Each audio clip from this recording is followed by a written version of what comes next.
We are the Ministry of the Real Truth, and we're back with part 2 of our look into this particular book. The book your church doesn't want you to read, by Tim C. Leedom. Okay, we left off at the power of the sun, and it says here, many peoples have worshipped the powers of the natural world. Resplendent among these is the sun. That's S-U-N. To a philosopher such as Plato, the sun symbolized the ultimate. It gave the power of sight, which symbolized the power of insight. The sun is light and fire, and many mystics all the world over have spoken of the highest experience in terms of light. So he got this, he plagiarized all this information from ancient Kemet, or Egypt, and took it back to Greece, to Athens, where they had their own philosophers and their own philosophy, like many did. They plagiarized religious, etc., etc., and went back to Athens and tried to present it to, or try to start it up in Athens. But the philosophers says, no, we've already got a philosophy here, we've had it for centuries, we're not going to have anything new. So they either got exiled or put in prison, or something like that, or killed. Okay, we're not having that here. That sort of thing, right? But they basically plagiarized it from ancient Egypt. Okay, but a lot of these Kemet followers on Sunday, the TV live, say, oh, the Christians, they stole everything, they plagiarized everything, all this sort of stuff. They may have been influenced by it. How do you know that the Egyptians didn't borrow some bits and pieces from these people that came in here, like, the Assyrians, whoever? They come in their boats, and the Phoenicians, whatever, and they trade stuff, and they go, oh, that's interesting. I like to look at that picture. What does that mean? What does that represent? Your hieroglyph over there. Oh, this, that, and they go, wow, that's great. Mind if we, well, they didn't have to ask, we'll just plagiarise that story there and put it into our culture, into our language, or whatever. We won't really go around saying it's ours, because if we do, maybe these guys here will say, you stole it from us. You stole it, you thief. Like that, we just, maybe they ask permission, can we adopt it? Put it in, because we've got this religion, and okay, that would be really great if we could just take that little snippet and put it in ours, adopt it and adapt it, etc., etc. Maybe the Egyptians being nice, okay, give us some free carrots or something, she'll be right, mate. Then you can do that. Okay. See, these people don't look at that. They don't look at both sides of the coin. It's just like, oh, let's undermine Christianity. Oh, it stole this, it stole that. All that sort of stuff. That's their whole goal, especially if they're not of God, right? They haven't got that spiritual connection with God, right? Okay. In other words, they're atheists. They might be atheists or agnostic or whatever, right? It could be that way. Okay.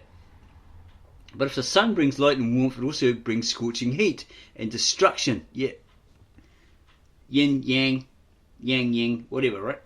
Just how it goes. It happens. Its rays are often called arrows. It really affects people, European people who don't have that melanin. They don't have the dark skin, African black skin, right? Negroid skin. Okay? They go red. They burn.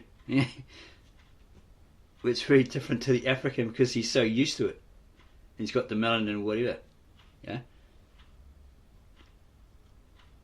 Light and darkness are at war with one another. Yin and yang.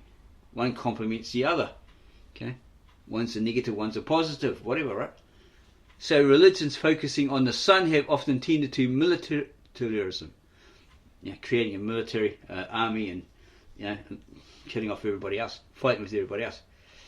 A lot of them made an army to protect themselves from invading hordes, like Hittites, etc., coming in from the coast or whatever, sailing up and then trying to come through with their hordes of armies, military or whatever, and try to take over. But the Egyptians were all prepared for that sort of thing and fought them off, whatever, right? Before they could get to their cities, the empire. So religions focusing on the sun have often tended to militarism. 2 examples will suffice. Zoroastrian, whose origins are now thought to go back to the 2nd millennium BCE, became the creed of the militant Achaemenid, how do you say that? Achaemenid dynasty in Persia in the 6th century. It centered on the struggle between the forces of order and chaos, light and darkness, and the sun was one of the powers fighting on the side of order and light. Yeah, a lot of them didn't necessarily bow down and worship the sun, go, oh sun god, oh sun master, you know. They just venerated it because it gave them light, heat, helped to grow things like that. But these people are just like one-track minded. Oh, you know.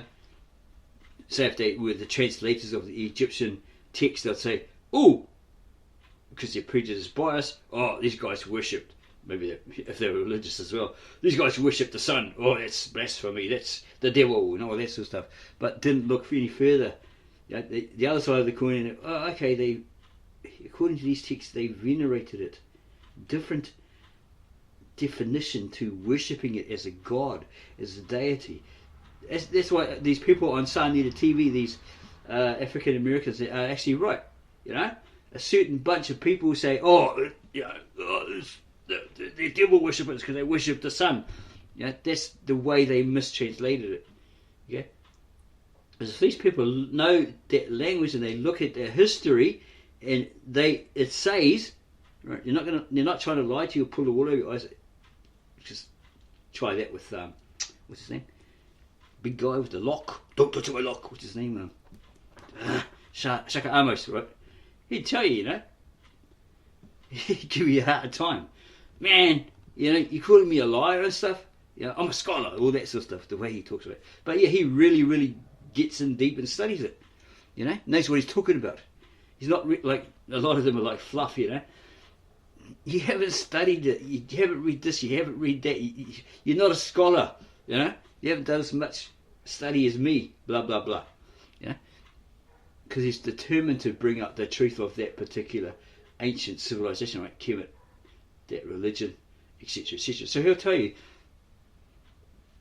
boy, do you want to slap, you know? Because it says here in the text, you know, that they venerated it. He's not making an excuse. He's saying this is what it says. Yeah? Yeah? Going up against people, okay, you might be a theologian and all this, see Wallace Budge or whatever. Okay, he's got no problem with that. But it might be somebody like Breasthead that says this and says that, and he says, well, I'll point it out to you that Breasthead was actually incorrect. Okay, because he was prejudiced, because he was biased, because he was a paid shill. Okay, he was paid not to fill in the blanks, okay, to leave it as it was, so the people don't know what the hell was written in there. Okay? This is why people need to do their research. Go and do the research. You know, it's just instead of watching YouTube videos, right?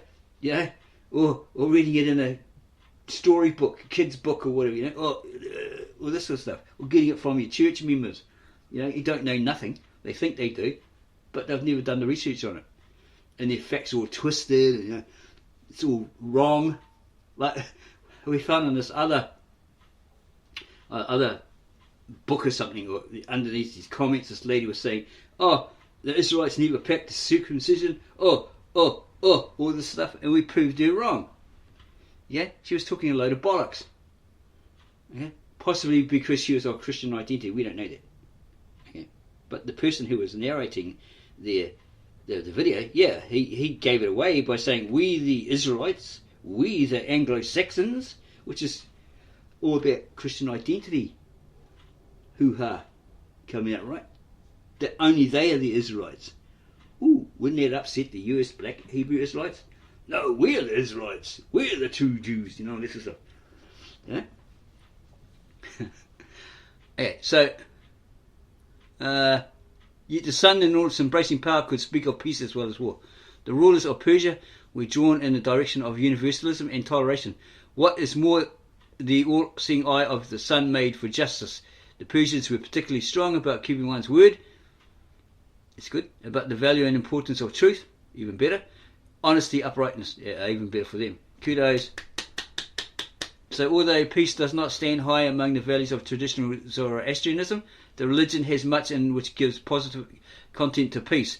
This is why the Parsis, those who speak that language, right, Persian, retaining the strong retaining the strong monotheism of Zarathustra, have been a force to peace. A force for peace. They influenced the Mughal Akbar to use good counsel, not the sword, in spreading religion. Ever since, they have been in the forefront in developing philanthropy and social responsibility. Okay. And then they have this, okay, to throw a spanner in the works. RIP, or rest in peace, religious illiteracy. Those of us who refuse to read material that we think we might not agree with are no better off than those who can't read at all. T.K. Kennett. 4 Americans in 5 believe the Bible is the inspired word of God, and many of those who do not still regard it as the basis for moral values and the rule of law. 4 in 10 Americans say they would turn to the Bible first to test their own religious beliefs, while a solid 1/3 believe that holding the Bible to be God's truth is absolutely essential for someone to truly know God. Okay, so not the societies, the governments, etc. Yeah, the societies based, their laws based on biblical laws, commandments, all that sort of stuff, the justice system, etc., etc. Because if they didn't have that, which they have, it's all based on that, then you'd have people running around committing robberies every couple of seconds, right? House invasions, home invasions, business invasions, banks, just be robbing all the time. Okay? Understand that the law was made for those people who can't help themselves. They've got sticky fingers. They've got to steal everything they see. Criminals. It was made for them. The unrighteous. Read the Bible sometime. Exodus, it tells you there.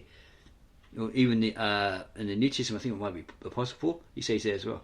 It was created for not for those who could keep it, but those who couldn't. Criminally minded.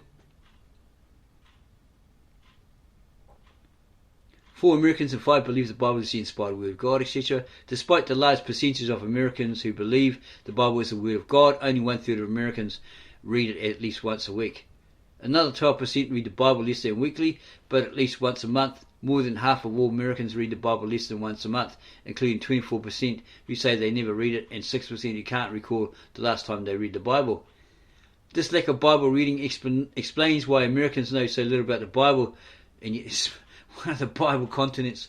It's one of the major Bible countries in the world, isn't it? Got all these evangelist churches, like 4 or 5 different churches in one street, something like that. Most of the street is churches. This lack of Bible reading explains why Americans know so little about the Bible. That is the basis of the faith of most of them. For example, 8 in 10 Americans say they are Christians, but only 4 in 10 know that Jesus, according to the Bible, delivered the Sermon on the Mount. Well, they want to look good. I'm nice. I'm kind. I'm goody-goody. I'm a Christian. Yeah. You're trying to feel good about yourself. You're trying to make a good appearance, good image about yourself. You say, yeah, I'm a Christian. We get people in our family saying, oh, I'm a Christian. Well, really? Yeah, I'm a Christian. Yeah, and in about an hour, someone brings up a subject, and it's like, God-related. So we're just talking and having dinner. And they come and go, or, just having a snack. They come and go, what the hell are you talking about that? For what a load of... all that sort of stuff, right? Hey, bro, about half an hour ago, you were a Christian. Ha! Did you forget? Oh. Yeah? You see through their fakery. They're only taking on that title on, or that name on, to look good. Impress the ladies or whatever.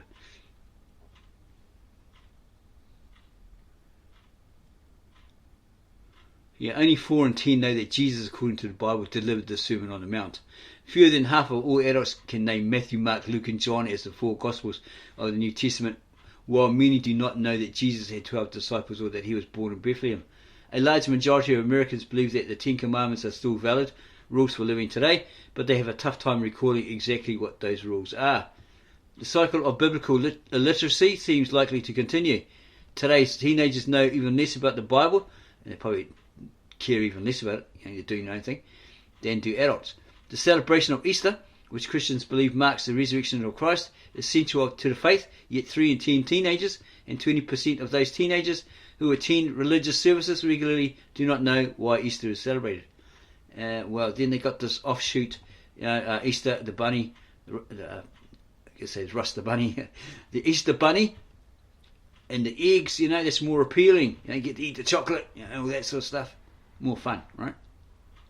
Despite the publicity given to fundamentalist ministers and televangelists in recent years, the proportion of Americans who are fundamentalists, that is, who believe that every word in the Bible is literally true, continues to decline. Only 31% of Americans believe the Bible is the actual word of God and is taken literally, word for word. Probably the majority is King James onlys, down from 34% in 1985. Possibly because what they're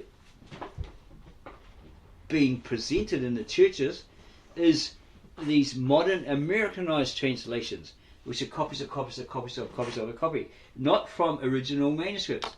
Okay, and they say in their introduction, the preface, these are from the original languages, the original tongues, when they're not. Okay, we can prove that. And then these are like corruptions. Okay, they got errors, they got contradictions, but everybody there in the church, whatever, denies. No, my King James, all this sort of stuff, right? My NIV is the most correct and all that sort of stuff, right? But then you show it to them, and they're like, no, that's not a contradiction. It's a coffee stain or something like that, right? And they don't realise the history behind it is coming from the mother church, one mother church, the Roman church, right? So it's supposedly, what's his name? Brian the Barbarian or something. Christian Barbarian, he's got the glasses and the beard, he's usually walking through his garden, something like that. That guy did the research, okay? And he said, look at this American Bible Society and their pamphlets. Lies. And he did the research, he said, all these Luther, etc., they translated from the Latin into the German, all this sort of stuff, and then eventually some others translated it from the Latin into Old English, etc., etc. It's got a whole list of them on the left-hand side, right? All Roman Catholic, right? All coming from them. What's on the other side? Where's the Textus Receptus, etc., etc.? Nothing. No King James, nothing. Okay? And he says it's all corrupted. It's all coming from that church. They're put up by the American Bible Society. So the books, the Bibles you got in your hand, are coming from them. Yeah? And that can be proved. Okay, we had another person, translator, that basically said the same thing, but he's never met the Brian the Barbarian, or Christian Barbarian, whatever he calls himself. They've never sat in the same room and influenced each other. And one dominated the situation or the conversation and said, no, my way's right, drop yours and follow mine. Okay? And then you might have a third person, so they basically at different times, right?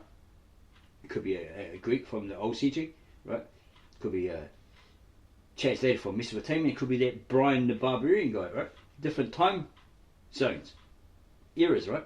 But they all agree on the same thing. Okay? So then that synchronizes. So that establishes those facts. Okay? Those become established facts because they synchronize. So that's where they're all coming from. So that's probably what's the problem. It's Americanized.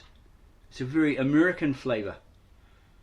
And then the church evangelist, pastor, whatever, okay, we're going to preach on this and blah blah blah. Oh, we'll just leave that bit out. We'll go skip to this one, this page. Or we jump to this one. See, they're telling you what they want you to hear. Okay, and if you have a question, they might answer it. Or they might say, no, don't question us. You're going too deep. Just believe what we say because God speaks to us. And better pay your tithes and all this sort of stuff. Give us some money to plant a seed. And you can reap a harvest, or we will. I mean, you will. That sort of stuff. Putting the wool over your eyes. Okay. Says there was a decline in Bible reading. It's probably one of the reasons why. A lot of people say, it's the Word of God. It's the infallible, irrefutable Word of God, but I've never read it.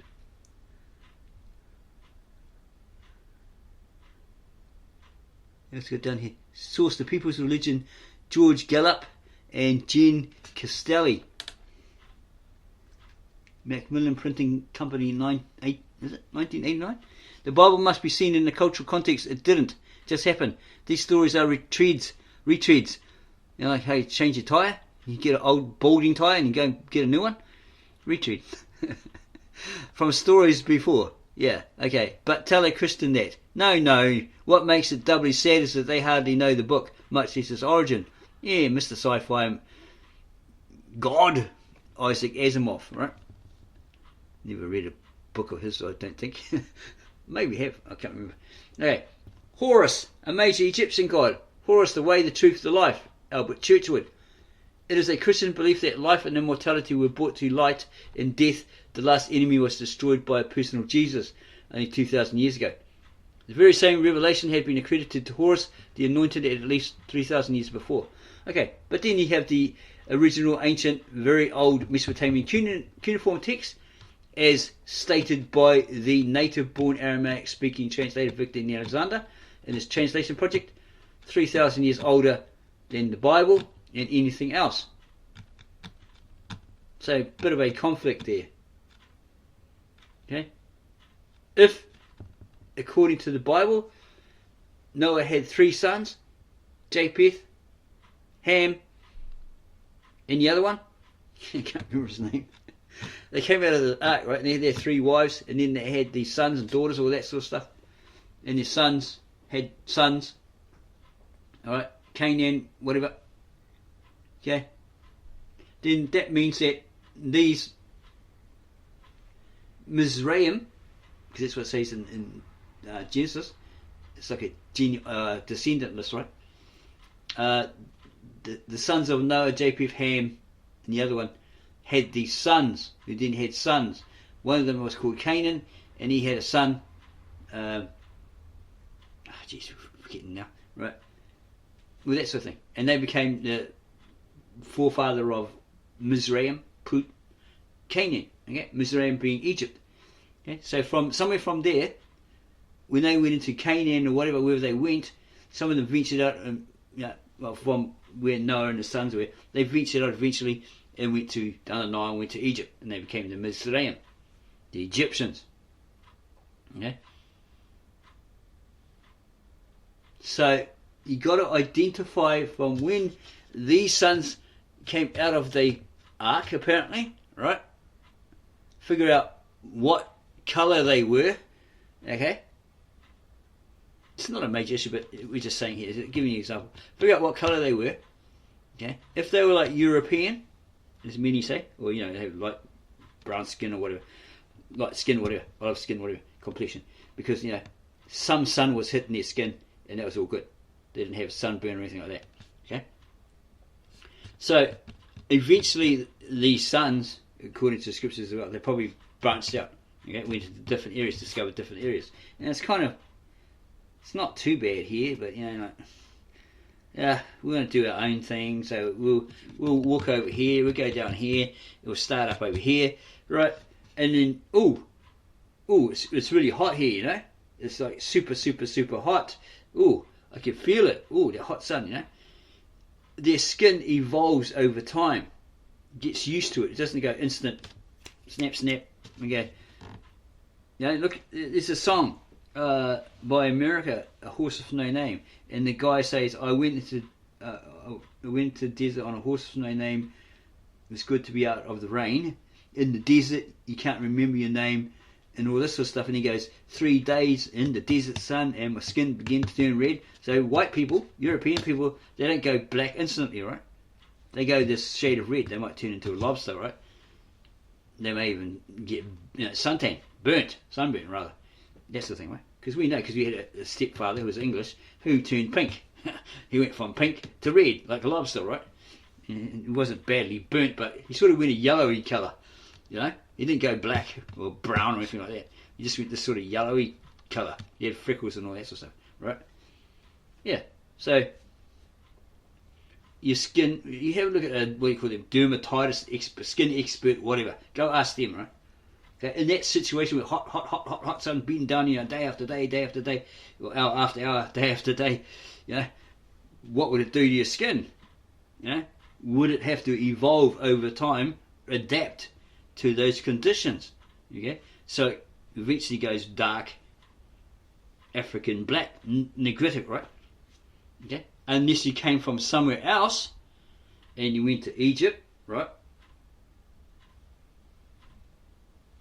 you were Negritic from somewhere else, but originally you had to have a source.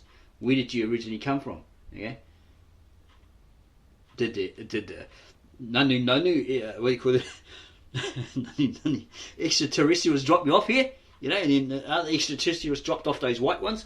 The extraterrestrial over here dropped off the Chinese, all that sort of stuff. Started up all that. Okay, so you're all different, from different planets in the Berry, Xanadu, Xerox, whatever. Okay, is it like that? Maybe not. We don't know. Yeah. But if you're a Christian, you hold to the Bible, right? It says God created man. Yeah. It doesn't say, God created a white man first, and then a red man, and then a black man, and then a pink man, a yellow man, green man, right? He just created all men. Yeah. No mention of what colour he was. But if he's in a situation where he's in a garden, it's nice and sunny, well, he's going to get a bit of a tan, isn't he? He's going to get light brown. He's not going to stay purely white like what do you call those guys? Oh, it's on that film. Albino. You're not going to be an albino, are you? In a warm sun or hot sun. You're going to get some tan on you, aren't you? Okay. So here it says it's a belief that life and immortality were brought to light, etc., etc. All this sort of stuff that they basically took it from the Egyptians. Many say that, even Khmer guys, so I need a TV. Okay. It is a Christian belief that life and immortality were brought to light, and death, the last enemy, was destroyed by a personal Jesus only 2,000 years ago. The very same revelation had been accredited to Horus, the anointed, at least 3,000 years before. Okay, because you didn't have Christians then. Okay? In the age of the Egyptians, there was no Jesus, there was no Christians. There's only like Aramaeans, Syrians, Hebrews, Israelites, Phoenicians, Asiatics, and so forth. Okay? So they would have had this religion of those eastern locations.